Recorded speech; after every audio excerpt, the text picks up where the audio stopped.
The reality is you have to look for the utility or the value of any investment that you make. You have to say, why are people buying Bitcoin? In reality, Bitcoin, just like an NFT is a digital version of art, we compared it to the Mona Lisa. Bitcoin is a digital version of gold. Right. Gold, people say, well, gold has real value as jewelry. Nobody needs gold jewelry. People like gold jewelry because, it keeps a shine, et cetera, et cetera. There's a lot of reasons to love gold as jewelry. But if gold jewelry went away, the world wouldn't change. Yeah. And there's a few manufacturing applications, but gold has value because people assign it value. And those types of investments are called store of value. They're kind of like commodities, like you just said. Bitcoin's the same way. It just happens to be digital. It's limited by an algorithm and how many that's created. So there's a scarcity factor. You can't just create it forever.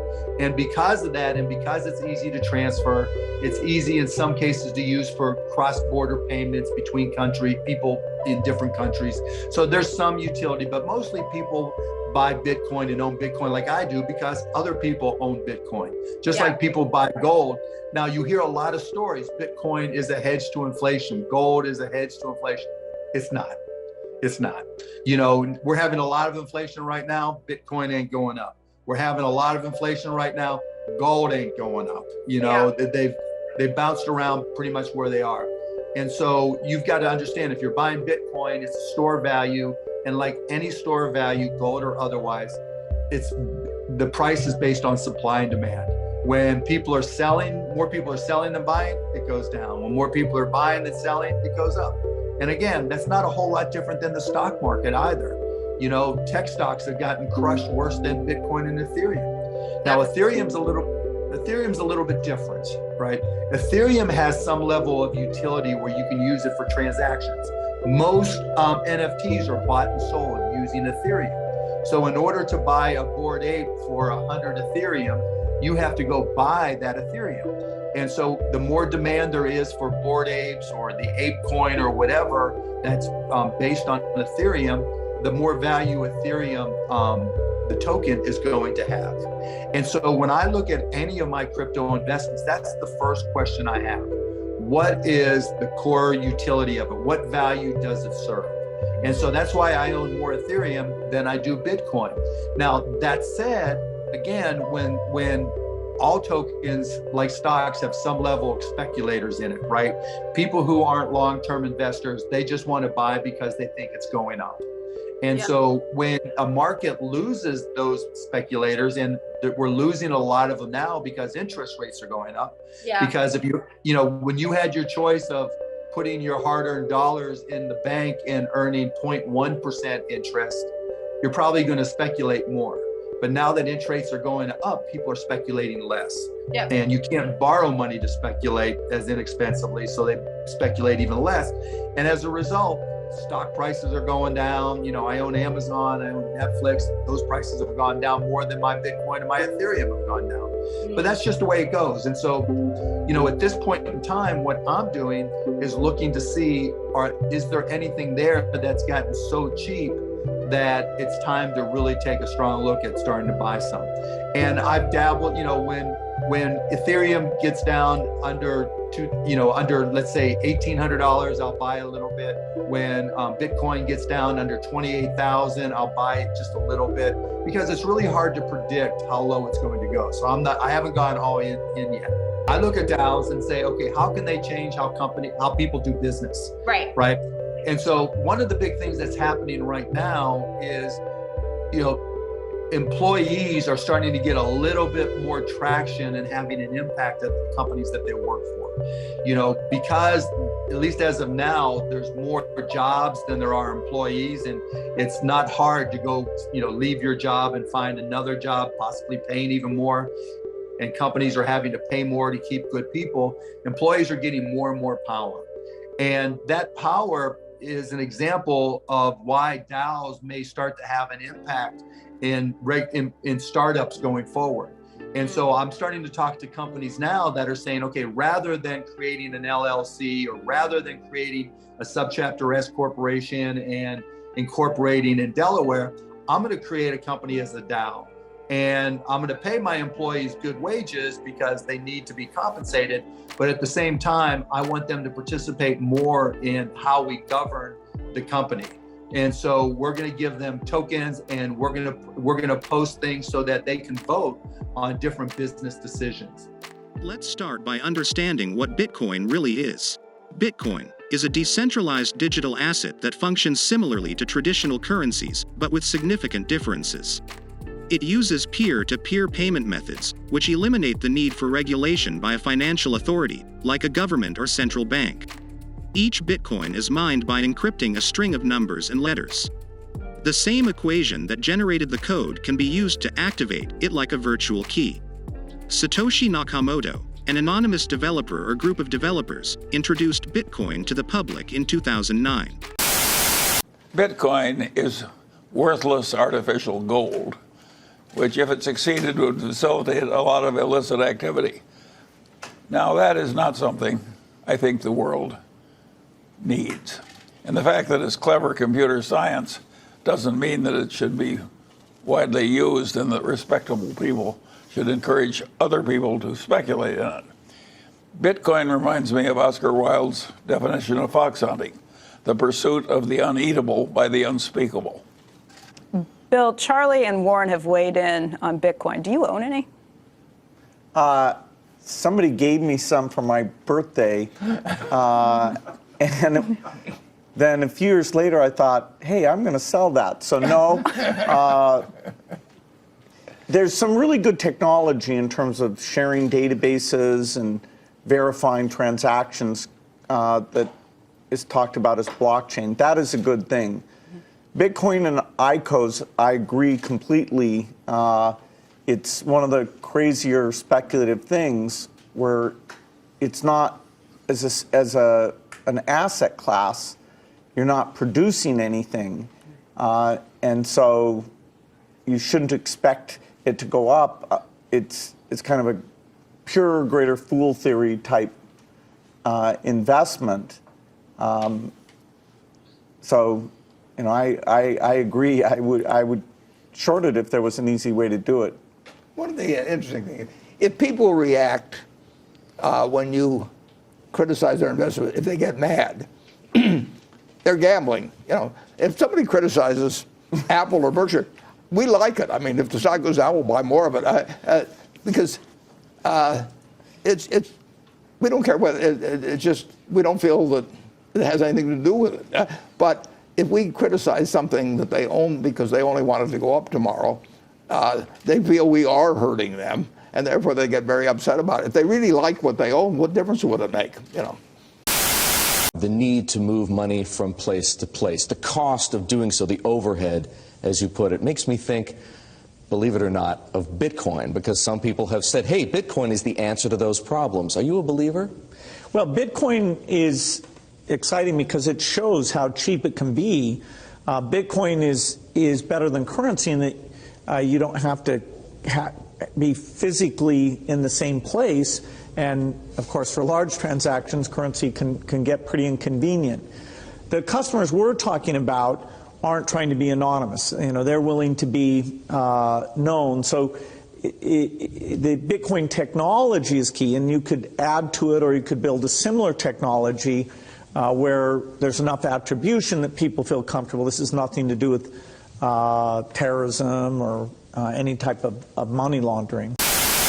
So what does Buffett not like right now? That would be Bitcoin. He says that Bitcoin right now looks a little bit tulip-like to him. It's not a currency. I mean, it does not meet the test of a currency. I wouldn't be surprised if it's not around in 10 or 20 years. Why does it not meet the definition of a currency? Well, because people say, well, I'll sell you goods in Bitcoins, but they change the price of those every time the price of the dollar changes in relation to Bitcoin. They're pricing off the dollar. They could say, well, I'll sell it to you in barrels of oil, but if they every time the price of oil changes, they change the number of barrels you have to have. That's not your oil is not the currency. Do you think Bitcoin will be disruptive in that way? I mean, now it's a speculative currency. Will it be something that will be what normal consumers will use and will disrupt the banking industry? My opinion of Bitcoin is that I think Bitcoin is probably a good thing, but it's essentially its main thing will be. I mean, this will probably get quoted here and there, but I think it's primarily going to be a means of doing illegal transactions. But that's not necessarily entirely bad. It's not, some things shouldn't be illegal. But the combination of Silk Road and Bitcoin will save us? Well, it will be useful for legal and illegal transactions. Otherwise, it would have no value as a use for a legal transaction, because you have to have a legal to illegal bridge. Yeah. I don't own any Bitcoin. Well, In fact, one can pay for a tour on Virgin Galactic up to the moon with Bitcoin. I think the Winklevoss twins have said that they would do exactly that. You think this is a currency that's really going to work eventually? Well, I think it is working, and there will be other currencies like it that may be even better. But in the meantime, there's a big industry around Bitcoin, and people have made fortunes out of Bitcoin. Some people have lost money out of Bitcoin. It's volatile. It's volatile. Yeah, but it is quite volatile. But when in volatility, people can make money out of volatile situations. Why was it important for you to give it sort of that stamp of approval, that endorsement, by saying to the Winklevoss twins, yes, you can pay for the ride with Bitcoin? Because I'm not foolish. I mean, if people have got lots of Bitcoins and they want to go to space, I'd much rather they spent that money on our spaceship. Whether I keep it in Bitcoins is another matter. But I'd much rather they spent that money on a Virgin Galactic spaceship than on, Elon will be sending people to space one day on Elon's spaceship. So we'll grab the money while it's there. It has since become the world's most well-known cryptocurrency, and its value has risen dramatically. As its supply is limited to 21 million coins, many expect its price to rise over time, particularly as more market participants begin to treat it as an electronic or digital gold to shield against market volatility and inflation. There are presently over 19 million coins in circulation. Bitcoin in 2022. In 2022, the price of Bitcoin and several other leading cryptocurrencies has been declining. According to Coinbase data, the price of Bitcoin fell below $20,000 in early July 2022. That's a far cry from the all-time high of $69,000 in November 2021.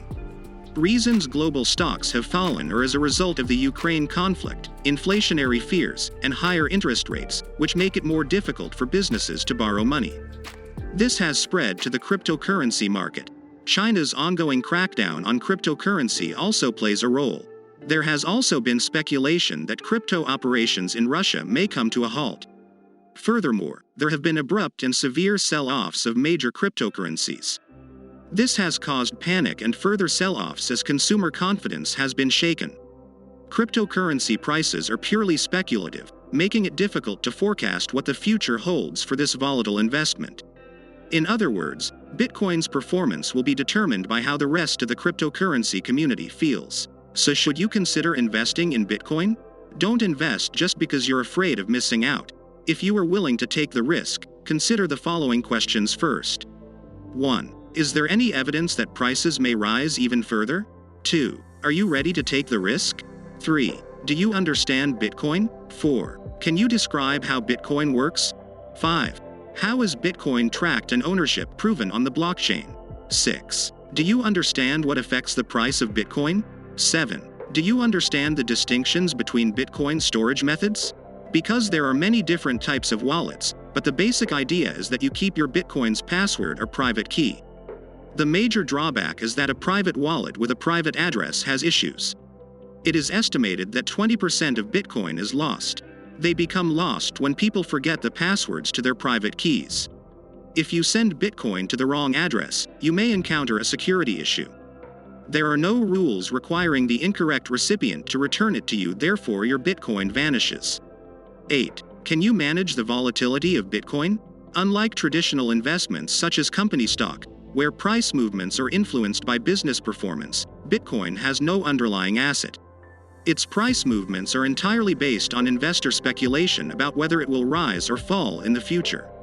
As a result, the price of Bitcoin can fluctuate dramatically in a matter of hours. So, consider how you will feel if Bitcoin drops by 70% in a matter of months. 9. Can you afford to lose everything? Yes, you certainly can lose it all.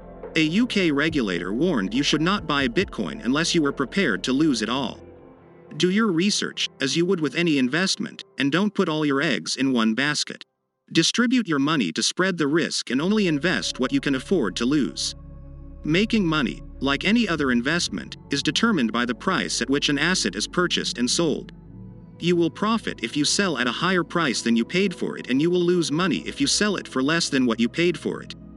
Because Bitcoin is extremely volatile, the trick is not to panic and compound your losses by selling when its value falls. This applies to all investments.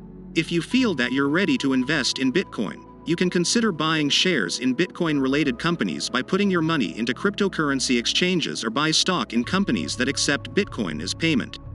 You can as well invest in blockchain technology companies, thus putting money into the blockchain network. To understand whether you should or shouldn't invest in Bitcoin, it's safe to consult a financial advisor who specializes in cryptocurrencies and non-fungible tokens, who can assist you in making better financial decisions with crypto assets. Don't forget to like and share the video. Subscribe to Investor Web to get future updates. See you on the next video.